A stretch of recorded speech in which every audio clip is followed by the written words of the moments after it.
Hi friends, welcome to taste but Sophie's kitchen. இன்றைக்கி நம்ம பார்க்க போகிறது தீபாவளி மருந்து. இந்த தீபாவளி லேகியம் இல்லைன்னா மருந்துன்னு சொன்னாலே எல்லாம் ஓட்டிடுவாங்க. ஆனால் இந்த மருந்து எல்லா வயசுலேயும் எல்லாரும் சாப்பிட்ற மாதிரி, குழந்தைங்களும் பெரியவங்களும் சாப்பிட்ற மாதிரி, ரொம்ப விருப்பப்பட்டு சாப்பிட்ற மாதிரி ஒரு தீபாவளி மருந்து. நம்ம சாதாரணமாக தீபாவளி மருந்து பார்த்தாலே குழந்தைங்க ஓடிடுவாங்க. ஆனால் இது பார்த்திங்கன்னா அவ்வளோ டேஸ்டியாக அல்வா மாதிரி இருக்கும். நீங்கள் கண்டிப்பாக ட்ரை பண்ணி பாருங்கள். குழந்தைங்களுக்கு ரொம்ப ரொம்ப பிடிக்கும். எல்லாருமே எல்லா ஏஜஸ்லையுமே நம்ம சாப்பிடக்கூடிய ஒரு நல்ல ஒரு டைஜஷனுக்காக ரொம்ப யூஸ்ஃபுல்லாக இருக்கும்.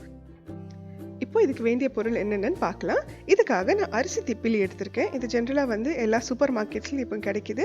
அபுதாபியில் நீங்கள் இருக்கீங்கன்னா இது அபுதாபி ஃப்ளோர் மில்லு இல்லைனா ஆதில் போன்ற கடைகளில் இந்தியன் ஸ்டோர்ஸில் இது ரொம்ப சுலபமாக கிடைக்கிது. கண்டன் திப்பிலி. இந்த கண்டத்து திப்பிலின்றது ஒரு செடியோட கொடி. இந்த கொடி வெரைட்டியில் இருக்குது. அது காய வச்சு எடுக்கிறாங்க. இதுவும் ஒரு டைப் ஆஃப் திப்பிலி தான். ஸோ இது கண்டன் திப்பிலி. அது அரிசி திப்பிலி, கருப்பு கலராக இருக்கிறது அரிசி திப்பிலி. இது எல்லாமே ஒரு 50 கிராம் எடுத்துக்க போகிறோம். அப்புறமா ஓமம் ஒரு 50 கிராம். நீங்கள் கிராம் கணக்கில் ஒருவேளை உங்களுக்கு தெரியல கணக்கு அப்படின்னு பார்த்தீங்கன்னா, நீங்கள் எந்த கிண்ணத்தில் எடுத்துக்கீங்களோ அதே மாதிரி எல்லா கிண்ணத்துலையும் அளவு ஒரு 1/4 கப் சமமான அளவில் எடுத்துக்கோங்க.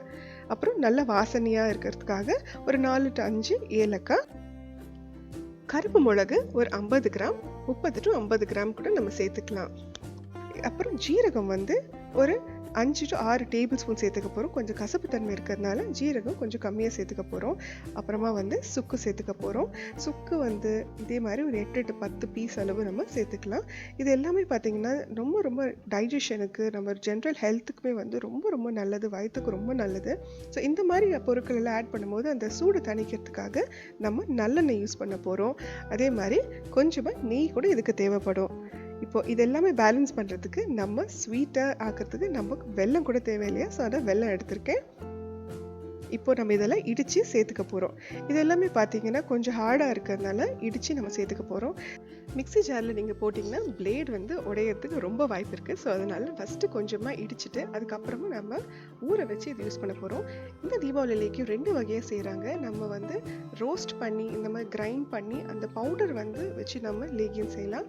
இன்னொன்று இந்த வெரைட்டி நான் செய்கிற மாதிரி நம்ம ஊற வச்சு அடுத்த நாள் அது கிரைண்ட் பண்ணி அப்போ அதுலேருந்து நம்ம சாறு எடுத்து இந்த லேகியம் பண்ண போகிறோம். ஸோ 2 வெரைட்டிலுமே பார்த்தீங்கன்னா டேஸ்ட் ஒரே மாதிரி தான் இருக்கும். இப்போ குழந்தைங்க இருக்கிற வீட்டில் ரொம்ப அது விருப்பப்பட்டு சாப்பிட மாட்டாங்க. கொஞ்சம் அந்த செவன் ப்ராஷ் லேகியம் மாதிரி இருக்கிறதுனால ரொம்ப விருப்பப்பட மாட்டாங்க. ஸோ அவங்களுக்கு இந்த மாதிரி செஞ்சு கொடுத்தா ரொம்ப ஈஸியாக ரொம்ப விருப்பப்பட்டு சாப்பிடுவாங்க. நம்ம இந்த மாதிரி பொருள் எல்லாமே பார்த்தீங்கன்னா ரொம்ப ரொம்ப யூஸ்ஃபுல்லாக இருக்கும். ஸோ இப்போ ஹார்டான பொருள் எல்லாம் பார்த்து நம்ம கொஞ்சம் இடித்து நம்ம இப்போ அதில் வெதுவெதுப்பான தண்ணி சேர்த்துக்க போகிறோம். ஒன்லி ஜஸ்ட் வார்ம் வாட்டர் தான் சேர்க்க போகிறோம். சூடான தண்ணி சேர்க்கணும் அவசியம் இல்லை. நல்லா அதை மூழ்கிற அளவுக்கு நம்ம நல்லா வெதுவெதுப்பாக தண்ணி ஊற்றி நம்ம இது ஓவர் நைட் ஒரு ராத்திரி பூரா நம்ம தண்ணியில் இந்த மாதிரி க்ளோஸ் பண்ணி விட்டு நல்லா ஊற வைக்க போகிறோம். இதில் நான் கிட்டத்தட்ட ஒரு 1/2 லிட்டர் தண்ணிக்கு மேலே ஊற்றியிருக்கேன். ஸோ இப்போ இது நம்ம க்ளோஸ் பண்ணி நம்ம ஒரு ராத்திரி பூரா நம்ம ஊற வைக்கலாம். ஒரு 8 to 12 மணி நேரம் வரைக்கும் நல்லா ஊறிடுச்சுன்னா நமக்கு கிரைண்ட் பண்ணுறதுக்கு அதில் சாறு நல்லா எடுக்கிறதுக்கு ரொம்ப நல்லாயிருக்கும். இது அடுத்த நாள் இப்போ ஓப்பன் பண்ணி பார்க்கலாம். இப்போ எந்த அளவுக்கு ஊறி இருக்குன்னு பார்க்கலாம்.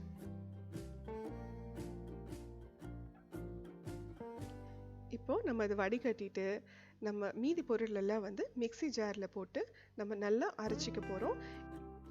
நம்ம நல்லா ஊற வச்சிருக்கிறதுனால இப்போ மிக்ஸி ஜாரில் இன்னும் கொஞ்சம் தண்ணி சேர்த்து அதில் இருக்கிற சாறு எல்லாம் நம்ம இதே மாதிரி ஃபில்ட்ரு பண்ணி கொஞ்சம் கொஞ்சமாக எடுத்து நம்ம சேர்த்துக்க போகிறோம். ஃபஸ்ட்டு நம்ம மிக்ஸி ஜாரில் போட்டு எல்லாமே ஒரு சுற்று அடித்து நம்ம அதில் இருக்கிற எல்லா ஜூஸ் எல்லா சாருமே எடுத்து நம்ம செப்பரேட் பண்ணி வச்சுக்கலாம்.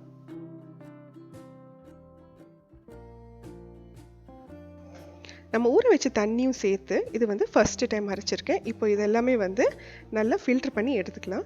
இப்போ நம்ம அரைக்கிறதுனால அதில் இருக்கிற எல்லா சாருமே பார்த்திங்கன்னா ரொம்ப கான்சன்ட்ரேட்டடாக நல்லா திக்காக இருக்கும். ஸோ இந்த மாதிரி நம்ம எல்லாமே சேர்த்து கொஞ்சம் கொஞ்சமாக தண்ணி சேர்த்து இன்னும் 2-3 வாட்டி அரைச்சி அந்த தண்ணியும் நம்ம சேர்த்து எல்லாமே கலெக்ட் பண்ணி வச்சுக்கலாம். நம்ம கடைசியில் மிஞ்சிறது பார்த்திங்கன்னா நல்லா சக்கையாக இருக்கிற ஒரு பல்ப்பு தான் நமக்கு கிடைக்கும். இப்போது நம்ம அரைச்சிருக்கிற இந்த லிக்விட் ஒரு கடாயில், இரும்பு கடாயில் நம்ம அடுப்பில் வச்சு நம்ம கொதிக்க வைக்கலாம். இப்போ இன்னொன்று வாட்டி கூட அரைச்சி நான் அந்த தண்ணியை சேர்த்துக்கிறேன். இப்போ இது எல்லாமே பார்த்திங்கன்னா நல்ல கொதி நல்லா திக்கன் பண்ணணும். நீங்கள் கொதிக்க கொதிக்க என்ன ஆகும்னா அது கம்மியாகி நல்ல திக்காயிடும். இப்போது நம்ம அதுக்கு வேண்டிய வந்து இனிப்புக்காக நான் வந்து வெல்லம் சேர்த்துக்க போகிறேன். இல்லை கருப்பட்டி, வெல்லம், பனை வெல்லம், பனை சர்க்கரை, இல்லைனா அந்த மாதிரி நீங்கள் நாட்டு சர்க்கரை, இந்த மாதிரி எந்த சர்க்கரை வேணாலும் நீங்கள் சேர்த்துக்கலாம். இது வந்து டேஸ்ட் வந்து பேலன்ஸ் பண்ணுறதுக்காக நம்ம சேர்க்கறது. ஸோ நான் கிட்டத்தட்ட 200 கிராம் சேர்த்துருக்கேன். இப்போ வந்து நல்லா வந்து சுண்டி வந்திருக்கு. இப்போ வந்து ஒரு 4 to 5 டேபிள் ஸ்பூன் வந்து நல்லெண்ணெய் சேர்க்க போகிறேன். நல்லெண்ணெய் சேர்த்த அப்புறமா நம்ம இன்னும் வந்து இது கொதிக்க விட போகிறோம். நம்ம கொதிக்க என்ன ஆகும்னா அதில் வந்து அந்த கடாயிலேருந்து எல்லாம் தனியாக வந்து சுருண்டு வரும். இப்போ வந்து இன்னுமே நல்லா கம்மியாயிடுச்சு, நல்லா சுருண்டு வந்துடுச்சு. இப்போ கடைசியாக இறக்கிறதுக்கு கொஞ்சம் முன்னாடி வந்து நான் வந்து ஒரு 3 ஸ்பூன் வந்து நெய் சேர்த்துருக்கேன். இந்த நெய்யும் எண்ணெயும் பார்த்தீங்கன்னா ஒன்று வந்து டைஜஷனுக்கு ரொம்ப இம்பார்ட்டன்ட், இன்னொன்று இந்த லேகியத்துலேருந்து வர சூடு வந்து தணிக்கிறதுக்கு ரொம்ப யூஸ்ஃபுல்லாகும். அப்புறம் வந்து இது ரொம்ப நீண்ட நாள் வந்து கெடாமல் இருக்கிறதுக்கு ரொம்ப யூஸ்ஃபுல்லாக இருக்கும். இது ஆறின உடனே பார்த்தீங்கன்னா எவ்வளோ கெட்டியாகிடுச்சு. இந்த மாதிரி ஈஸியாக உருண்டை பிடிச்சி நம்ம அழகாக ஸ்டோர் பண்ணிக்கலாம். இல்லைன்னா இந்த மாதிரி டப்பாவில் ஏதாவது நம்ம ஸ்டோர் பண்ணிக்கலாம். ஈரம் இல்லாமல் ஒரு ஸ்பூன் யூஸ் பண்ணி நம்ம இந்த லேகியம் வந்து ரொம்ப நாள் கெடாமல் யூஸ் பண்ணிக்கலாம். எல்லாருக்கும் தீபாவளி நல்வாழ்த்துக்கள். இன்னொரு வாட்டி ஒரு எக்ஸைட்டிங் ரெசிபியோட உங்களை சந்திக்கிறேன். நம்ம சேனல் நீங்கள் இன்னும் சப்ஸ்கிரைப் பண்ணலனா, ஃபர்ஸ்ட் டைம் பார்க்குறீங்கன்னா மறக்காமல் சப்ஸ்கிரைப் பண்ணிவிட்டு பக்கத்தில் இருக்கிற பெல் பட்டன் ப்ரெஸ் பண்ணிவிடுங்க.